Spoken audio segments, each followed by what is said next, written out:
우리가 주님 앞에 이렇게 질문할 수 있고 주님께서 말씀해 주시고 우리가 늘 우리의 삶 가운데서 확인하는 거죠. 그런데 이 주님께서 사울아 사울아 네가 왜 나를 박해하느냐 이렇게 말씀을 하실 때 이 바울이 주님 누구십니까 이렇게 묻습니다. 그럴 때 주님께서 나는 네가 박해하는 나사렛 예수다. 이 7절 8절 말씀 우리의 신앙의 가장 명확성인 거죠. 주님 앞에 늘 묻고 주님께서 나에게 말씀해 주시고 질문하고 대답해 주시고 이것 이 바울이 8장에 기록된 내용을 보시면 이 교회를 박해했습니다. 교회를 여기 사울아 내가 왜 나를 박해하느냐 교회를 박해했지 예수님을 박해하지 않은 거죠. 그런데 교회를 박해할 때 쓰는 표현 가운데 이 잔멸이라고 하는 잔멸이라고 하는 그런 표현이 기록되어 있습니다. 잔멸 교회를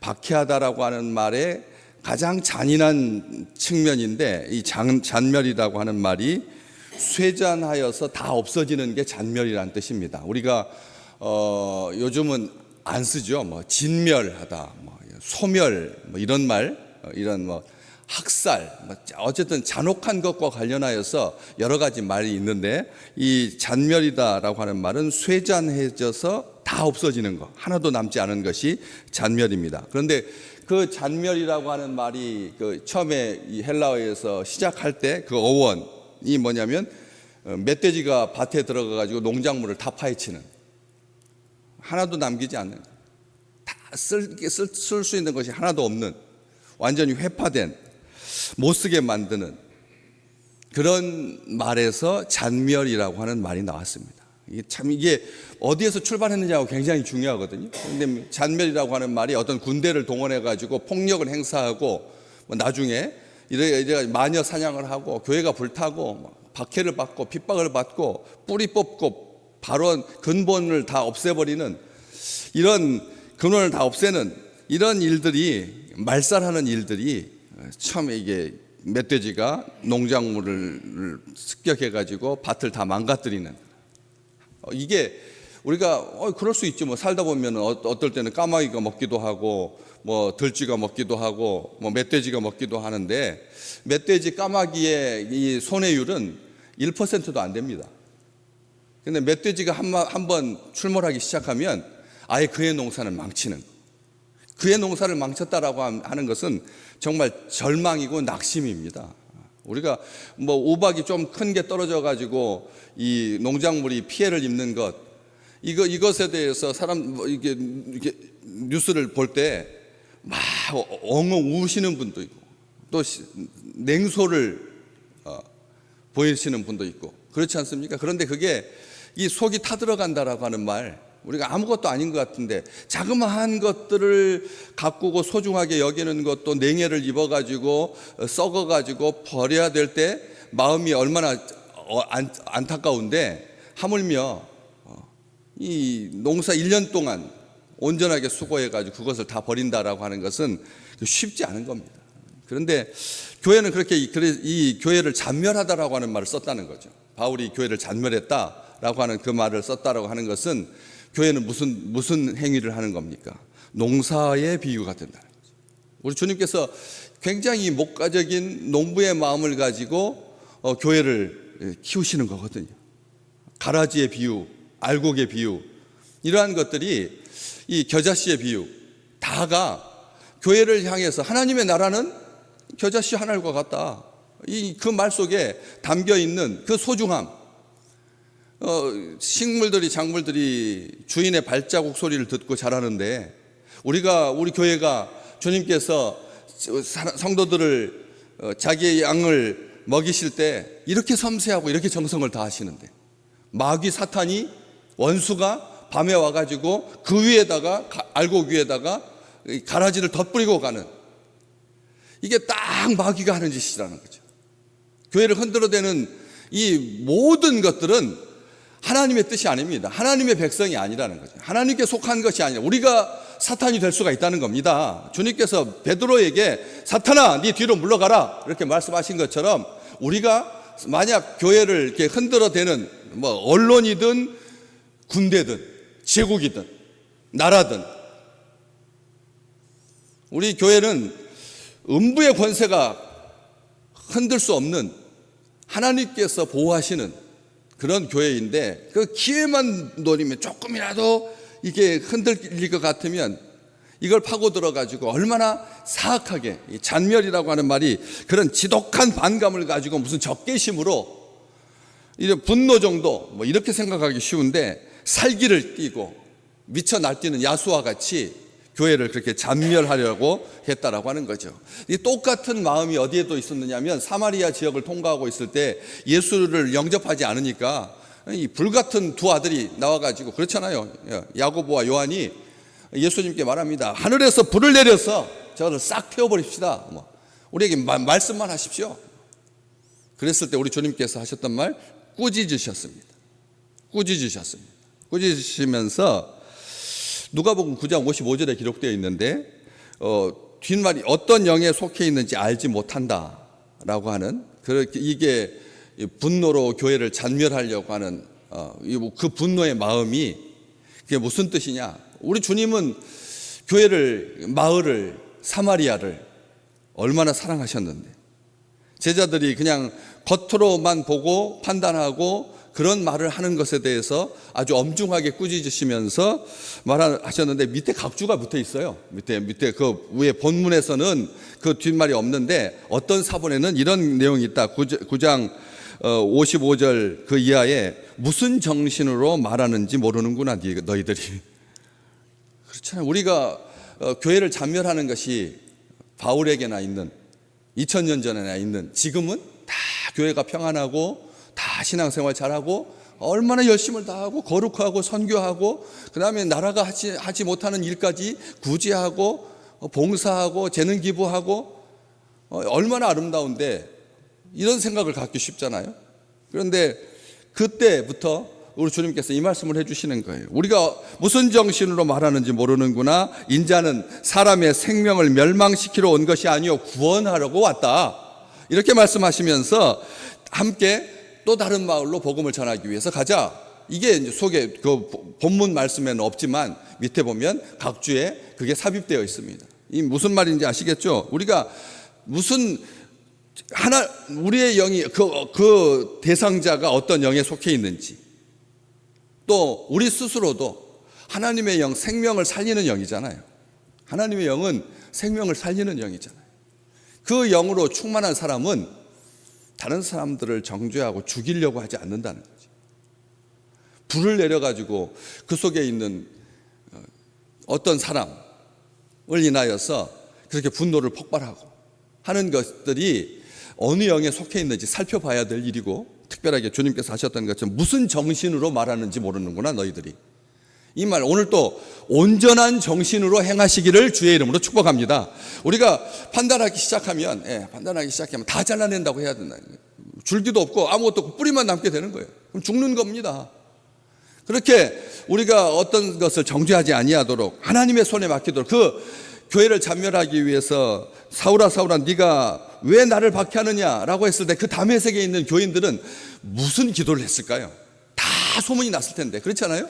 예루살렘에서 지금 우리를 죽이기 위해서 사람들을 이끌고 사울이라고 하는 청년이 다메섹에 믿음 생활하고 있는 예수 믿는 주의 백성들, 그리스도인들을 죽이려고 지금 오고 있다. 240km를 지금 달려오고 있다. 지금 뙤약볕 한낮인데도 쉬지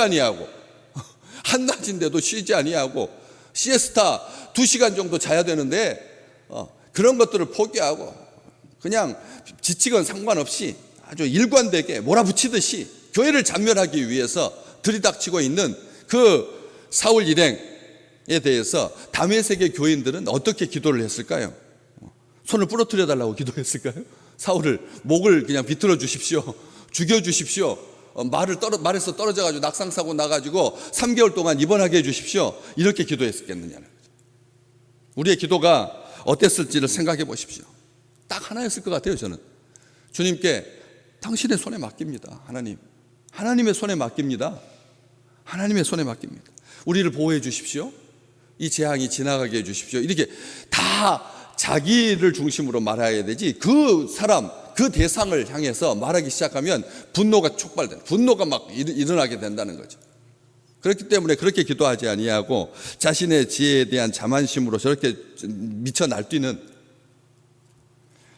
진정한 신앙이 아니라 자기 열심 가지고 위선으로 자기 방식으로 자기 식대로 자기 기준으로 자기 소견에 오른 대로 하나님 잘 알고 하나님 잘 믿는다고 하나님 사랑한다고 생각하면서 저렇게 하는데, 하나님께서 해결해 주십시오. 하나님의 손에 맡깁니다. 정작 복음을 알지 못하고 맹목적이 되어서 하나님께 인정받고 싶은 그런 마음을 가지고 저렇게 하지만 하나님께서 정리해 주십시오. 하나님께서 해결해 주십시오. 교회를 박해한다라고 하는 것이 가시채를 뒷발질하기가 너에게 고생이구나. 나중에 26장에 이 말씀 뒤에 그렇게 주님께서 해주시면서 말씀하셨듯이 그러한 것들은 기쁨을 안 된다는 거예요. 이게 이 완벽주의가 얼마나 무서운지, 영적으로 완벽해지려고 하는 영적 완벽주의가 이 세상에서 가장 무서운 결벽증입니다. 신앙 안에서 우리가 어떻게 사람을 판단하고 우리가 어떻게 저주하고 우리가 어떻게 판단하겠습니까? 주님의 손에 맡기셔야지. 주님께서 말씀하셨는데 내비둬라. 지금 뽑을까요? 주인이 뭐라고요? 추수할 때까지 내버려 두라. 그러면 주인이 알아서 알곡은 창고에 들이고 가라지는 불에 던져 사르느니라. 우리 주님께서 말씀해 주셨잖아요. 오늘도 우리를 불편하게 하는 것, 신앙 안에서 믿음 안에서 떠나서 안팎으로 교회든지 교회 밖이든지 우리의 삶 가운데서 이런 이 결벽 증세가 있지 않는지, 굉장히 이런 사람들은 특징이 뭐냐면 교만하다는 자만심으로 가득 차 있는, 만족함이 없게 되고 그리고 강팍해지게 되고 까다로운 아주 고집센 그런 사람들에게 특징은 기쁨과 평안이 없다는 것이죠. 오늘 우리에게 주님께서 감격을 주시기를 축복합니다. 이게 결벽증이 없는 자, 누군가를 이렇게 딱 해가지고 나의 이런 모든 아픔이 저걸로 말미암았다라고 생각되는 것, 정지하기 쉽습니다. 그럴 때 이 감사가 넘치는, 주님은 누구십니까? 지금 제정신이 아닌 상태인데 그런 상태로 이게 진짜로 예수님을 주님이라고 생각해서 당신이 누구십니까? 주님이 누구십니까? 묻지 않는 이런 상황 속에서 우리 주님께서 나는 네가 박해하는 나사렛 예수다라고 말씀해 주셔서, 그래서 이 나사렛 예수다 앞에 9장에서는 나사렛이라고 하는 말이 안 나와 있거든요. 그런데 여기 22장에는 나사렛 예수다 이렇게 똑같은 본문을 세 개를 이렇게 가만히 놓고 보면 이게 어떨 때는 들어가 있고 어떨 때는 빠져 있습니다. 오늘 우리에게 주시는 이 말씀의 내용은 분명한 거죠. 나사렛, 거기에서 무슨 선한 것이 날 수가 있겠느냐. 사울에게, 아직 바울 되기 전에 사울에게 나사렛 예수는 이단의 괴수, 그렇잖아요. 이단의 괴수잖아요. 박멸해야 될, 잔멸해야 될 그런 존재인 난 나사렛 예수다. 거짓 메시아예요. 주님께서 그렇게 말씀을 하신다는 거죠. 오늘 또 우리가 이 주님의 음성을 듣습니다. 십자가에 못 박아 죽인 예수다. 나는 네가 십자가에 못 박아 죽인 예수다. 유대인의 왕이다. 다윗의 후손이다. 하나님의 아들이다. 특별하게 나사렛 예수다라고 하는 말은 이미 죽여 없애버린, 자기하고 거의 나이가 비슷한 바울이 예수님하고 나이 차이가 조금 어린 같은 동년배 30대 20대 후반, 그때 예수님 만나는 겁니다. 그때 우리 주님께서 말씀해 주십니다. 나는 부활한 예수다. 주님께서 그 나사렛 예수라고 하는 말은 그 말입니다. 이미 죽어서 이 지구에서의 흔적을 없애버렸는데, 싹 다 없앤 줄 알았었는데 예수님께서 나는 나사렛 예수다. 정말 충격과 공포죠. 이게 신앙이, 이게 이 바울을 바울되게 한 거라는 거죠.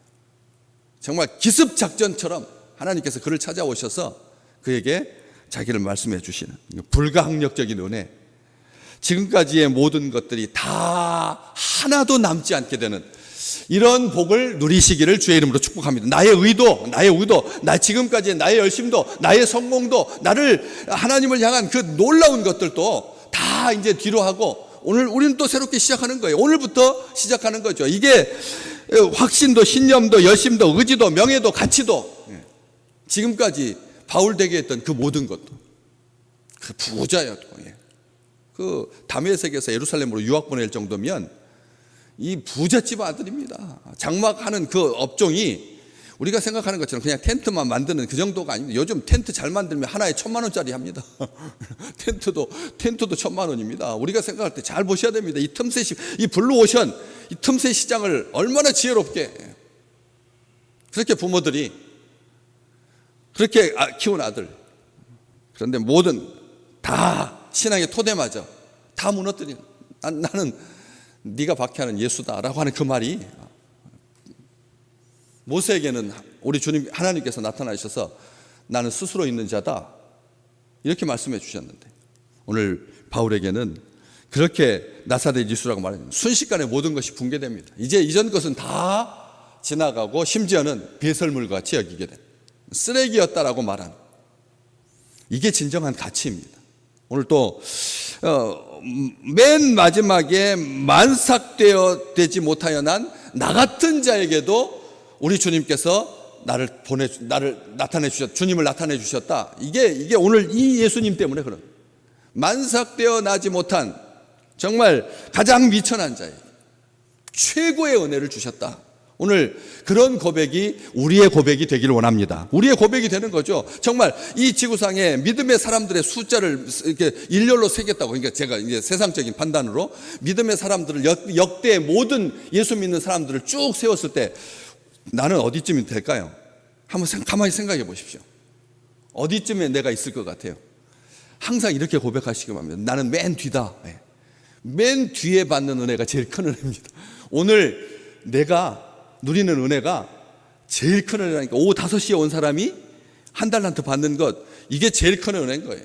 오늘 우리가 앞섰다라고 말하지 마십시오. 우리가 열심히 있었다라고 말하지, 이전까지 나를 보라 이렇게 말하지 마십시오. 나는 부족하고 나는 연약하지만 하나님께서 그 은혜를 오늘 나에게 주실 줄로 믿습니다. 이렇게 고백하면서 나아가는, 그래서 오늘 하루가 새하늘이 열리는, 오늘 하루가 새하늘이 열리는, 사흘 동안 이후로 눈이 멀어가지고 아무것도 보지 못하고 세상을 보는 것을 이제는 수도하게 하시고 이쪽 생각 저쪽 생각으로 가득 차 있지 아니하고 하나님으로만 만족한 충만한 오늘 하루가 되시기를 주의 이름으로 축복합니다.